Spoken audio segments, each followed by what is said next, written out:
वालिद से बहुत अरसे तक नाराज़ रही, और क्योंकि वो हमें एज़ वालिद वक्त नहीं देते थे और उनका उस तरह से कंट्रीब्यूशन हमारी लाइफ में, हमारी अपब्रिंगिंग में नहीं रहा। मेरी सारी अपब्रिंगिंग मेरी नानी खाला ने की, वो हमें बहुत कम मैसर आए। और लेकिन अब जब मैं रियलाइज़ करती हूँ, मेरी अम्मी भी ऑफ कोर्स बहुत मसरूफ़ थीं, अदीबा थीं और ब्रेड अर्नर थीं, तो उनको काम करना पड़ता था, जाना पड़ता था ऑफिस। तो मेरे माँ बाप हम तीनों बहन भाइयों को कम मैसर आए। हमारा बचपन मुश्किल बचपन था।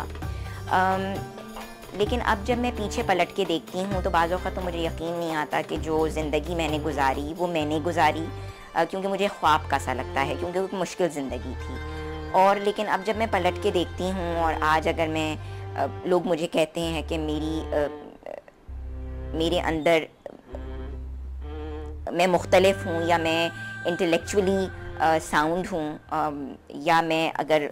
प्लेटो को कोट करती हूँ या एरिस्टोटल को कोट करती हूँ, या मैंने अगर खलील जिब्रान को पढ़ा है, तो मेरे ख़्याल में वो इस वजह से हुआ कि जब हमारे रात को खाने की टेबल पे मेरे अम्मी अब्बू मौजूद होते थे, उनके साथ उनके कुछ दोस्त भी होते थे, तो खाने की टेबल पे जो गुफ्तगू होती थी वो एक बहुत इल्मी गुफ्तगू होती थी। उसमें सियासत भी होती थी, दुनिया की सियासत, दुनिया के मज़ाहिब, शेरो शायरी, अदब, और वो चीज़ें मेरे कान में मैंने सुनी, मेरे कान से मेरे दिल में गईं और मेरे दिमाग में रह गईं, जिनका मुझे अंदाज़ा नहीं था कि वो मुझे याद है या मैं कुछ जानती हूँ, करती हूँ। लेकिन जब आज मैं कुछ बोलती हूँ, कहती हूँ, तो मैं बहुत हैरान होती हूँ। जब मैं अपनी ही आवाज़ अपने कानों से सुनती हूँ तो बाज़गश्त होती है, तो मुझे फिर ख़याल आता है कि सारी जो चीज़ें मेरे अंदर से आज निकल रही हैं वो मेरे बचपन में मेरे वालिदैन की वजह से मुझ में गईं, जिसकी मैं बहुत शुक्रगुज़ार भी हूँ।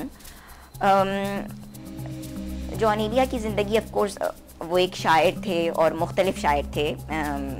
और जो शायर होते हैं, अदीब होते हैं, वो थोड़े सनकी और पागल भी होते हैं, जिसकी वजह से उनकी अपनी ज़िंदगी जो पर्सनल ज़िंदगी होती है, अगर वो शादी करें, उनके बच्चे हों, तो वो बहुत आसान नहीं होती, बाज़ औक़ात बहुत तकलीफ़ दह होती है। और जॉन एलिया की ज़िंदगी और उनके करीबी जो लोग हैं उनकी ज़िंदगी बहुत तकलीफ़ दह ज़िंदगी थी।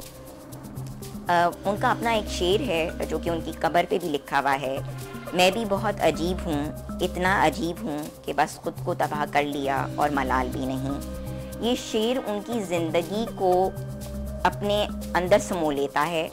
और मेरे ख़्याल में उनकी पूरी ज़िंदगी जो गुज़री, चाहे गमी हो या खुशी हो, वो इस पूरे शेर में एक तरह से दरिया में कूज़े की तरह बंद है। मैं भी बहुत अजीब हूँ, इतना अजीब हूँ कि बस